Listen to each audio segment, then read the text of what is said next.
Olá, a paz do Senhor, tudo bem? Estamos aqui para mais uma aula do nosso módulo Maturidade aqui em Lagoinha.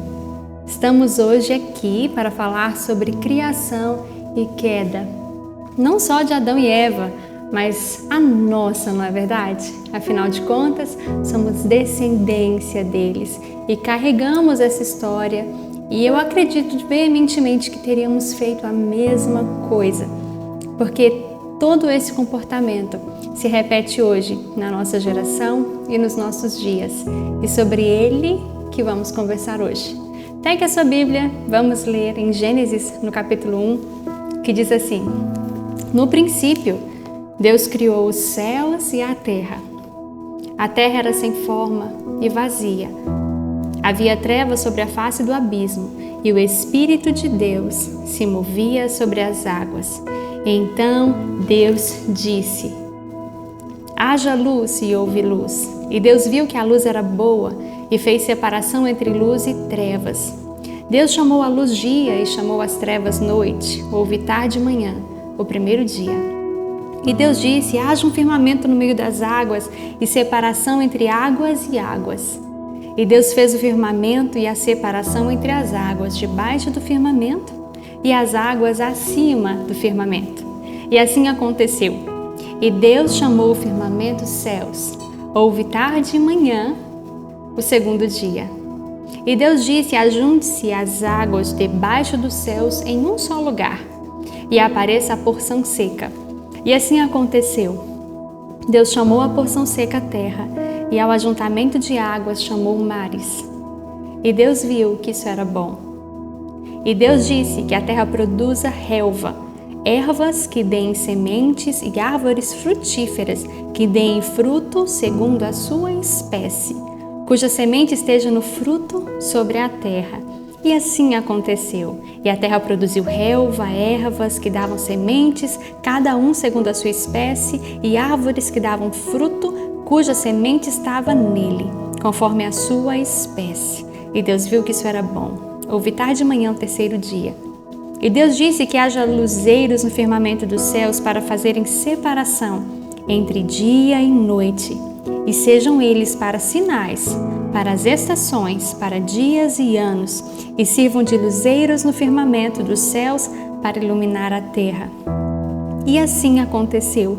Deus fez os dois grandes luzeiros, o maior para governar o dia e o menor para governar a noite, e fez também as estrelas, e colocou no firmamento dos céus para iluminarem a terra, para governarem o dia e a noite, e fazerem separação entre luz e as trevas. E Deus viu que isso era bom. Houve tarde e manhã, o quarto dia. E Deus disse que as águas sejam povoadas de enxames de seres vivos e as aves voem sobre a terra, sob o firmamento dos céus.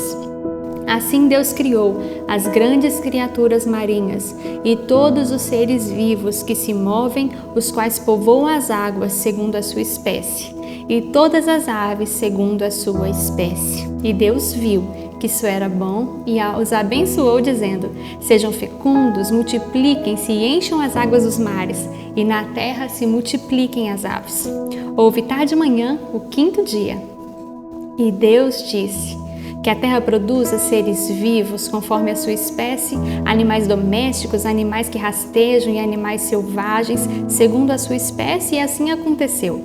E Deus fez os animais selvagens, cada um segundo a sua espécie, os animais domésticos conforme a sua espécie, e todos os animais que rastejam sobre a terra segundo a sua espécie. E Deus viu que era bom. E Deus disse: façamos o ser humano à nossa imagem, conforme a nossa semelhança. Tenha ele domínio sobre os peixes do mar, sobre as aves do céu, sobre os animais domésticos, sobre toda a terra e sobre todos os animais que rastejam pela terra. Assim Deus criou o ser humano. À sua imagem, a imagem de Deus o criou, homem e mulher os criou. E Deus os abençoou e lhes disse: sejam fecundos, multipliquem-se e enchem a terra e sujeitem-na. Tenha domínio sobre os peixes do mar, sobre as aves do céu e sobre todo animal que rasteja pela terra. Só até aí, um texto maravilhoso. né? Que o Senhor nos abençoe hoje e fale ao nosso coração, no meu e no seu também. Vamos ler a apostila um pouco. E antes da gente iniciar, porque você tem um conteúdo muito bacana através da apostila e nós vamos falar sobre ela, eu não sei se eu vou conseguir te mostrar um desenho, se você vai entender. Vê se vocês conseguem ver daí, senão eu vou pedir aqui a uma ajudante. Vê se dá para ver, por favor.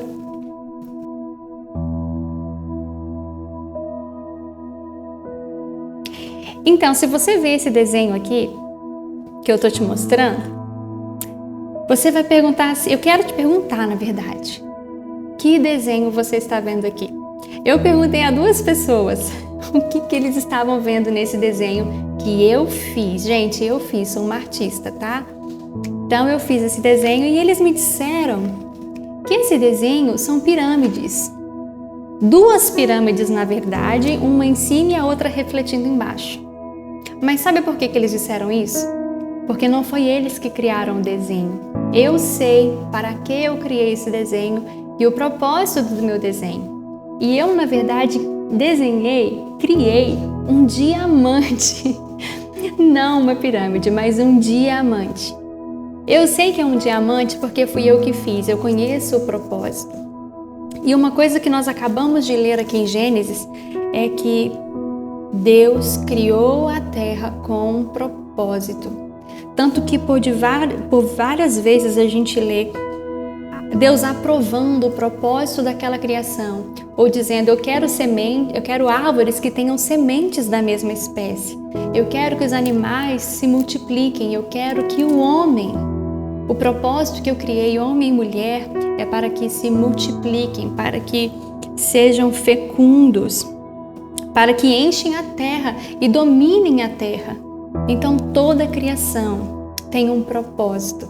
Isso nos lembra que a criação, ela é linda e ela tem um motivo específico. A minha e a sua existência tem um propósito que está em Deus. E só Deus pode revelar esse propósito. Eu não posso olhar para você e falar, você foi criado para tal coisa. Deus sabe por que motivo, para qual propósito criou a sua vida, como Ele tem domínio sobre toda a sua criação e sabe para que ela foi feita. Um detalhe também aqui em Gênesis, apesar de nós dizermos que foi feito em 6 dias, isso é um termo até discutido, até porque o Sol e a Lua foram criados no 4º dia e até então não tinha aí um dia de 24 horas. Apesar que cientistas já comprovaram que a luz existe dependente do Sol, nós temos aqui não um relato exato do tempo que Deus levou para criar a Terra, mas a ordem como isso foi feito. Então são detalhes que acrescentam ao nosso coração e vemos a ideia maravilhosa de Deus de mostrar o seu poder. Um exemplo que eu acabei de dizer é o haja luz. Ou seja, até na criação, o Senhor já mostrou que a luz existiu primeiro e logo depois o sol, como cientistas hoje descobriram e afirmaram. A Bíblia é verdadeira e maravilhosamente gerada para o nosso conhecimento e para o nosso ensino. Acompanha comigo na apostila, vamos lá. O livro de Gênesis. É impossível falar de criação sem falar de Gênesis. A palavra Gênesis significa origem, o princípio. Gênesis responde às perguntas de quem somos e de onde viemos. E isso é tão especial porque nós fomos criados à imagem e semelhança de Deus. Elohim, um Deus em plural. Aqui no próprio versículo 26, nós lemos, façamos o homem a nossa imagem conforme a nossa semelhança. Nós vemos um Deus que está em plural, o nosso Deus que é 3, mas é um. São 3 pessoas diferentes, mas agem como um. Assim como um marido e uma mulher são um. E esse é o objetivo, é o que nós nos esforçamos, é o que nós estamos buscando, essa realidade de que 2 podem sim ser um e não competir um com o outro, não ter posturas contra o outro, mas pelo contrário, estarem no mesmo objetivo. Não há discordância na Trindade. Não há o pai dizendo algo que o filho discorda. Há um único objetivo. São pessoas distintas e atuam de formas distintas com um único objetivo.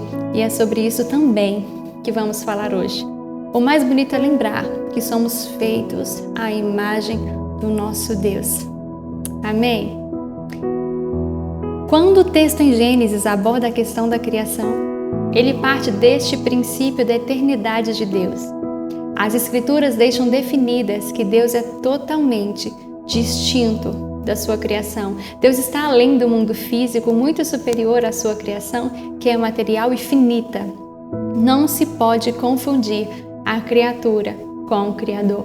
Isso é algo que enche o nosso coração, não é, igreja? Porque nós servimos a um Deus extraordinariamente grande, extraordinariamente poderoso. Quando você olha no espelho, você não vê como o apóstolo Paulo, que via uma imagem desfocada, mas você vê ainda uma imagem muito nítida. Na época do apóstolo, num espelho de bronze, a imagem estava ali embaçada. Então hoje nós temos ainda uma visão muito mais clara sobre isso. E pensa comigo, quando você olha no espelho, você pode ver seu cabelo, seus olhos, seu corpo, mas você não vê seu coração, você não vê os seus órgãos, você não vê seus pensamentos, você não se vê de costas, você não se vê completamente. Hoje o que vemos de Deus é uma porção muito pequena, irmãos, de quem Ele é. É muito pequeno o reflexo que hoje nós recebemos de quem Ele é. E esse pequeno reflexo de Deus muda a nossa história, traz cura, traz poder, traz libertação. Deus em nada se reserva, mas naquele dia o conheceremos de fato e eu tenho certeza que ficaremos extremamente impactados com a pessoa do nosso Deus. Então toda vez que pensarmos em Deus, vamos lembrar que Ele é um Deus extraordinário e que nós não temos todo o conhecimento dEle, então não podemos usar nem de soberba, nem de... eu não sei explicar, mas sabe quando você tem um coração altivo para falar do Senhor? Temos que ter um coração quebrantado, porque Ele tem se revelado a nós e muito ainda temos que aprender, independente do ponto da caminhada de fé que estamos. Amém? Ok, vamos lá. Por que Deus cria? Meu irmão, tudo que Deus faz é para se revelar. Tudo que Deus criou é para revelar a si mesmo. Nós sabemos que eu e você fomos criados por Ele. E às vezes nós temos a tendência de pensar que o talento que eu tenho é porque eu tenho. É porque eu criei, isso partiu de mim. Então o talento que eu carrego, às vezes até me enche de orgulho, porque ele está em mim. E eu me esqueço que o talento que eu tenho dos céus veio. E para os céus volta. Para a glória de Deus, eu o tenho. Então o talento que eu tenho, se eu me glorio nele, está errado. Eu me glorio no Deus que o me deu, para que eu possa glorificar o nome dele. Então Deus se revela através de mim, através de você, através do nosso irmão. Deus não nos fez autossuficientes, pelo contrário, toda a criação inteira revela a pessoa de Deus, porque Ele é tão grande que não pode ser revelado em uma única pessoa na criação. Apenas Jesus teve a plenitude de quem Deus é e revelou de uma forma extraordinária para o nosso conhecimento. Então, o nosso Deus se revela através de tudo que Ele cria. Amém? Glória a Deus. Como Deus cria? Deus cria através do Espírito Santo, que é o poder de Deus. E nós temos também uma mensagem muito linda, que é através de João capítulo 1, que fala que tudo o que foi criado foi através do Verbo e nada foi feito sem a pessoa de Cristo. Através de Cristo, todas as coisas foram criadas e para a glória de Cristo. Tudo que se existe, tudo que você consegue imaginar, tudo que você conhece sobre si mesmo, tudo tem origem em Jesus. Jesus nos conhece como ninguém. Jesus nos esquadrinha como ninguém. E não há nada na criação que passe despercebido diante de Deus, diante de Cristo. Porque foi Ele que criou você, que criou a mim. Amém? Glória a Jesus. Então vamos lá, vamos continuar aqui. A criação na terra. Nós vemos que, de uma forma muito linda, com todos os detalhes, que Deus criou tudo para a glória e louvor dele, colocou o homem aqui, nos colocou aqui, também para glorificá-lo. E tem um ponto muito interessante que é o que nós vamos tratar agora. Vamos ler um pouquinho sobre a natureza humana. Vamos lá? Pegue a sua apostila. Em primeiro lugar, devemos sempre referendar que o ser humano é criatura. Ele não pode ser divinizado. Ele é criatura, é limitado. Essa consciência é vital para viver de maneira ajustada e equilibrada. Toda vez que eu lembro da glória que Deus mantém em si, a glória que Deus tem em si mesmo, faz com que eu veja o quão pequeno eu sou.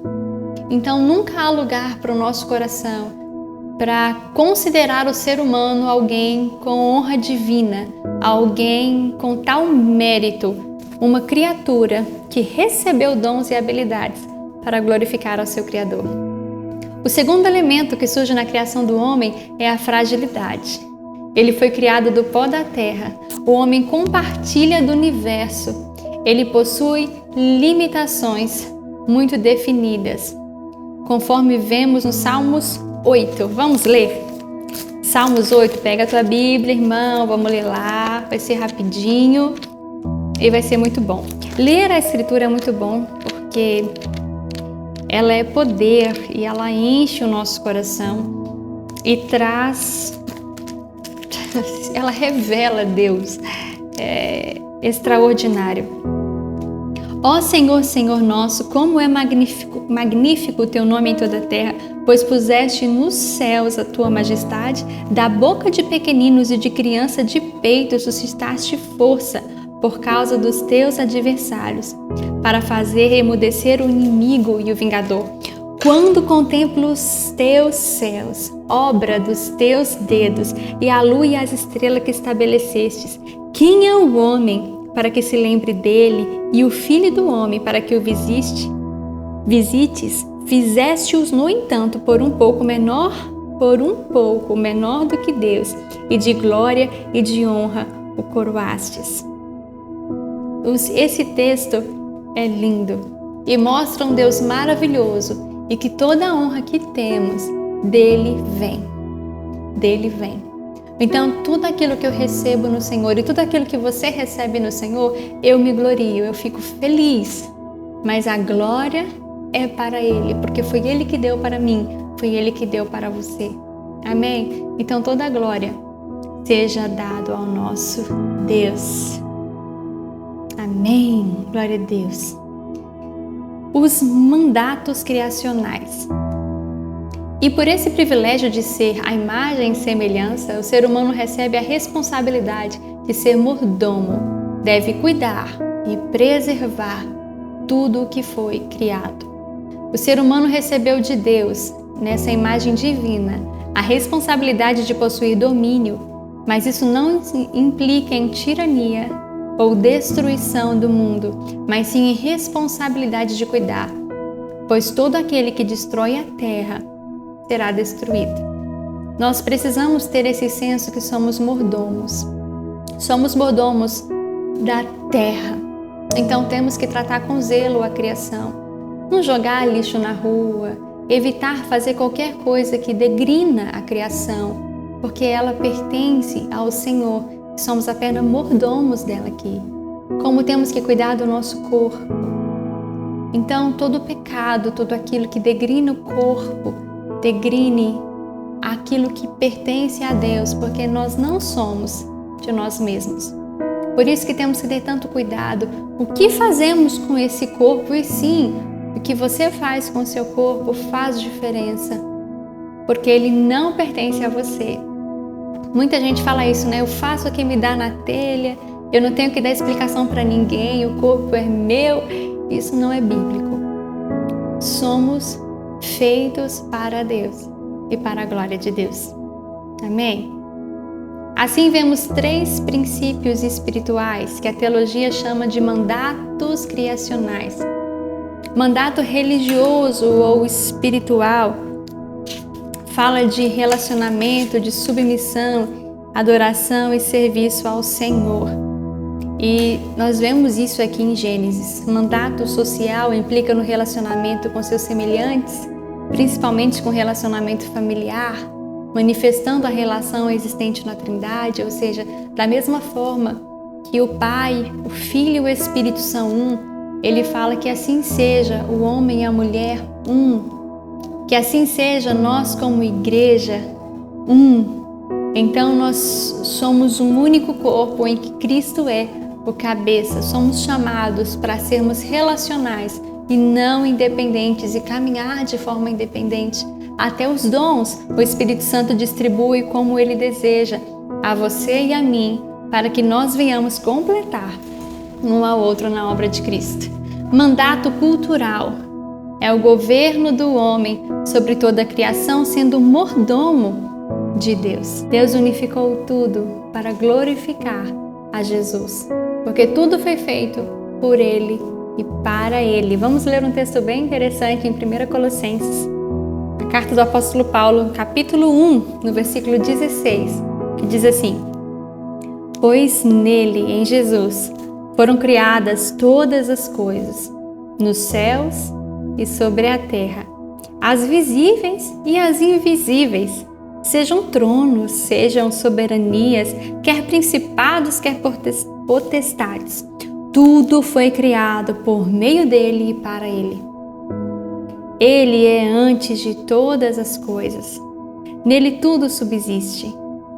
Ele é a cabeça do corpo, que é a igreja.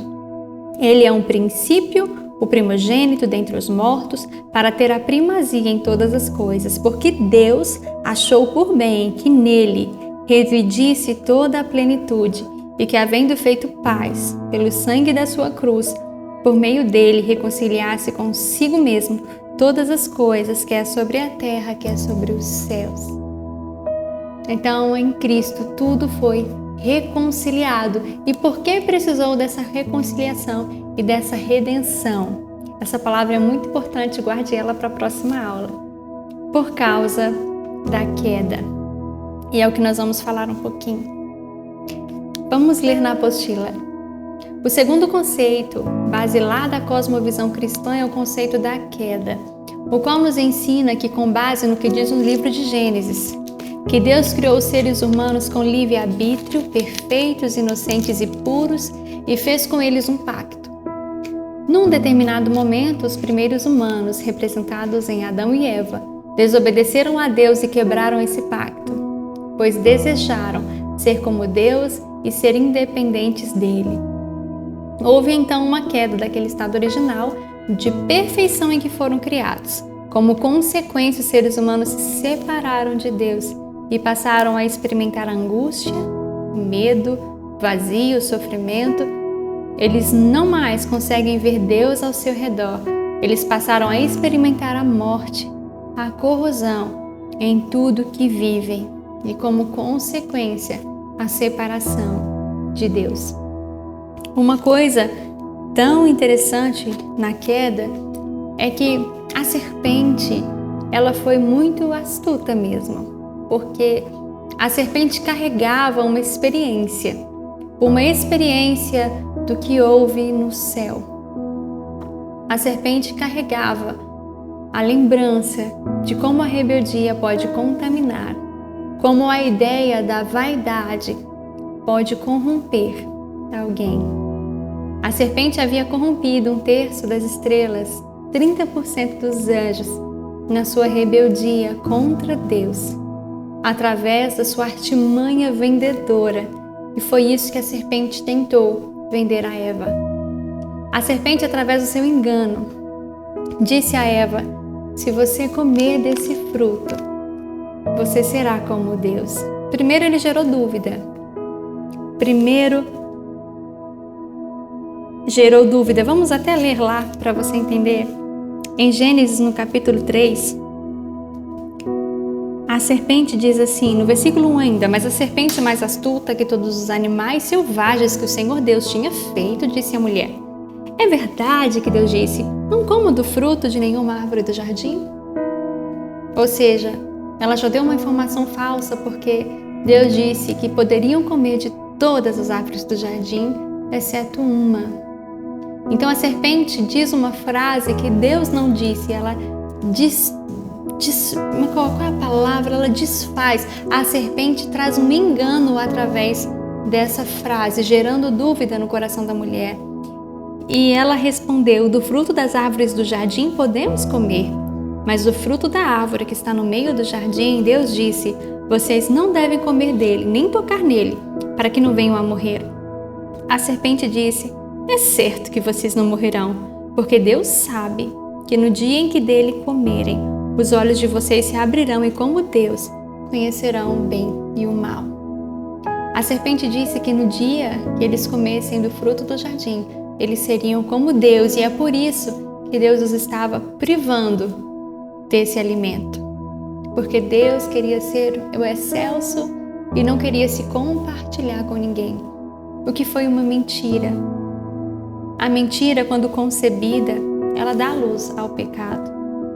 Nós lemos que Deus criou Adão à sua imagem e à sua semelhança, e ainda soprou sobre Adão seu próprio fôlego, o Espírito de Deus.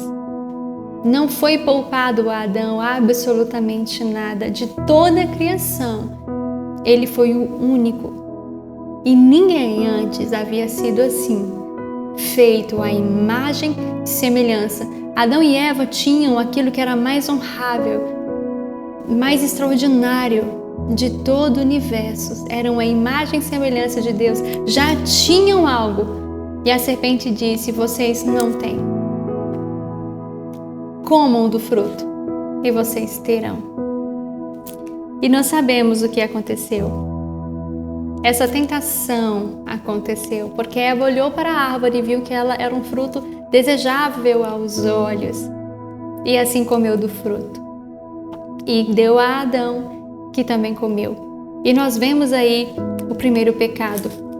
Às vezes podemos até ser tentados a imaginar que, poxa, Adão e Eva eram ingênuos, Adão e Eva nunca haviam experimentado mentira, não sabiam que a serpente estava mentindo para eles.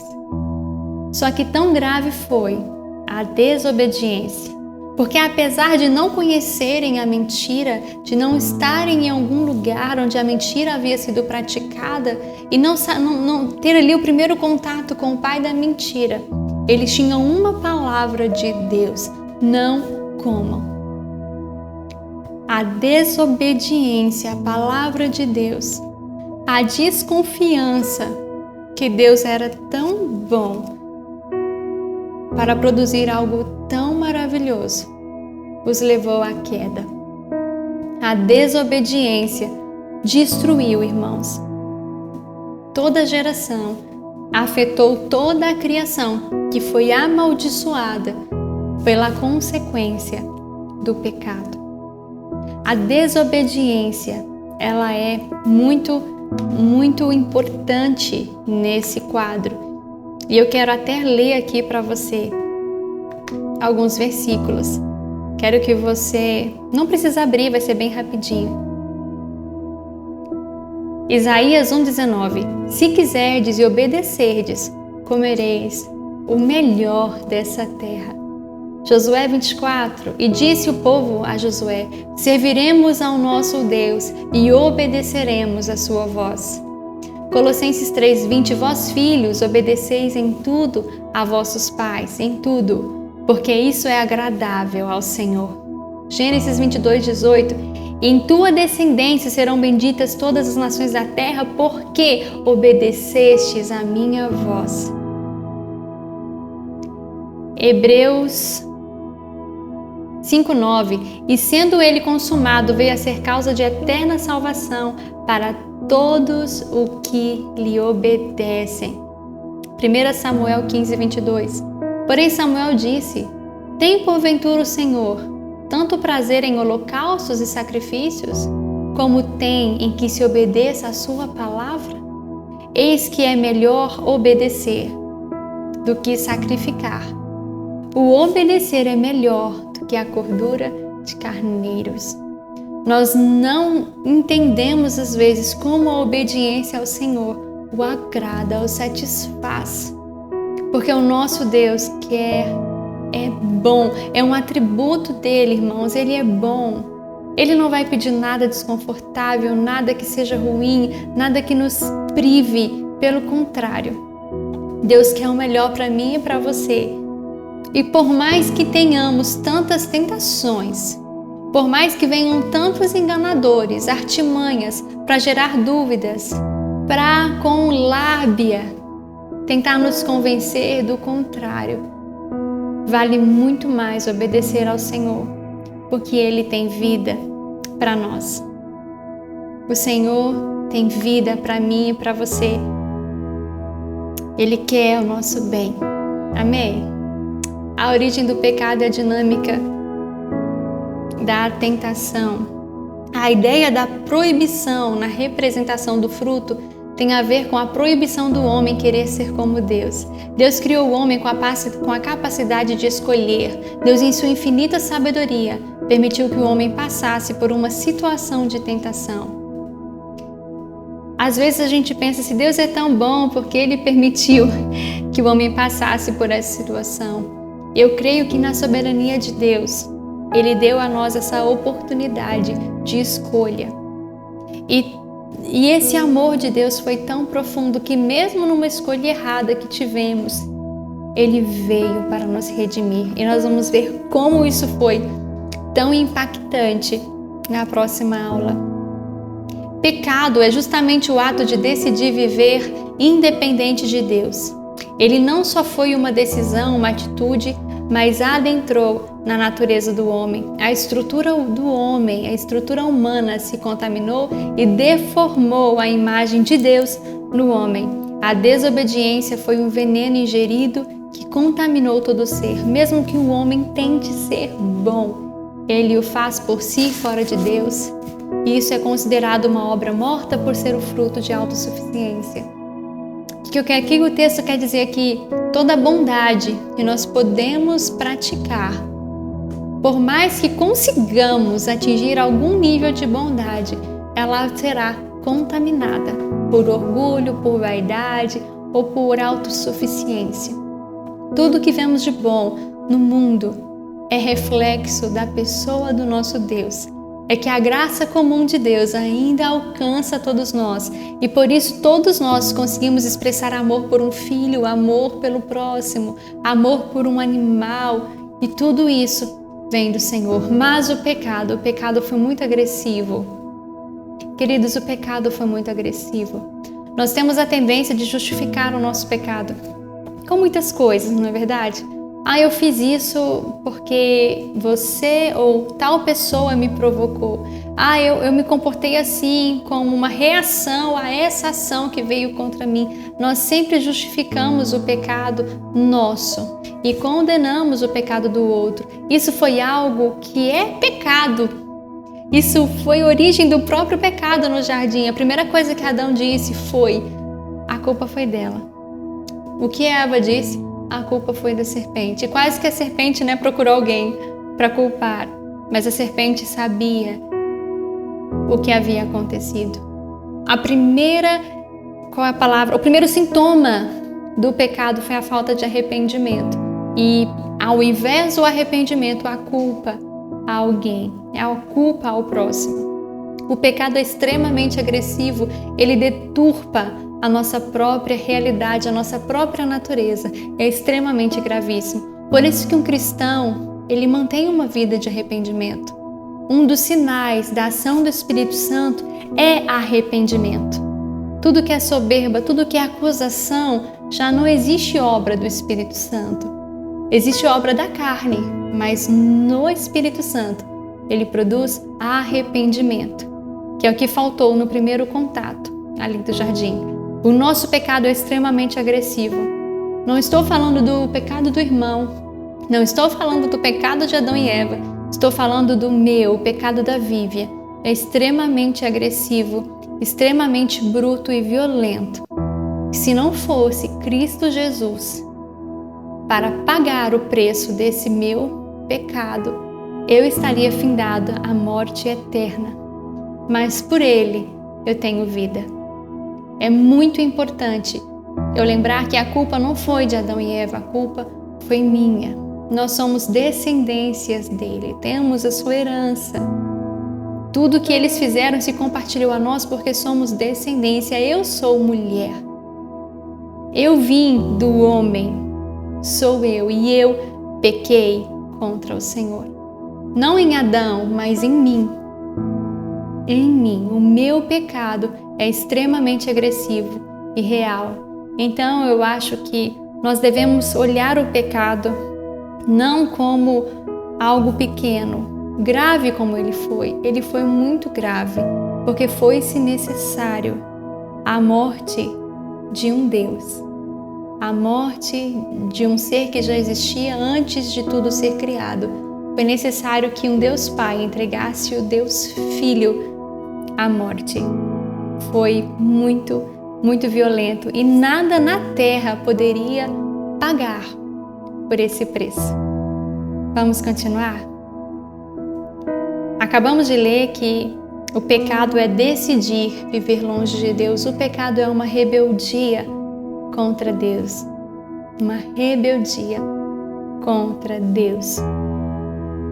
Vamos lembrar de Lúcifer, não é? Foi o primeiro que se rebelou contra Deus. E claro, não é? O pecado ele é contaminador, não ocorre sozinho. Né? Lúcifer se rebelou e tentou levar o homem e conseguiu levar o homem e Eva junto. Ele é contaminador, por isso que é muito importante findar. Pastor Márcio Valadão, nosso pastor, diz que o pecado é errar o alvo. Errar o alvo. É quando Deus tem algo para nós, é quando o Senhor preparou os sonhos dele para a nossa vida, nesta direção, e a gente vai para outra. É se achar mais inteligente do que Deus, mais sábio do que Deus, a ponto de decidir um caminho diferente que o Criador propôs. Que aquele que sonhou, aquele que planejou, aquele que conhece tudo e conhece o amanhã, planejou. Então vamos ter cuidado e vamos se apegar a Cristo, a nós e também por nossos irmãos, porque todos nós precisamos de Cristo Jesus. Precisamos um dos outros na caminhada. Amém? Glória a Deus. Então o pecado criou raízes muito graves, né? E nós vemos isso em toda a criação, vemos isso nas inimizades, nas doenças, no medo. É visível tudo que o pecado produz. É totalmente visível. Nosso Deus criou todas as coisas para que desfrutássemos dela, mas o pecado nos afastou da vida em plenitude. Somente compreendendo e aceitando o sacrifício de Jesus na cruz, o segundo Adão, podemos resgatar a plenitude de vida e viver em santidade. Jesus é chamado pelo apóstolo Paulo de o segundo Adão, porque ele também deu uma nova origem a todas as coisas. Ele, como homem, a Bíblia fala que ele não usou de usurpação o ser como Deus. Como homem, ele em tudo foi obediente ao Senhor e nos ensinou como viver uma vida pura.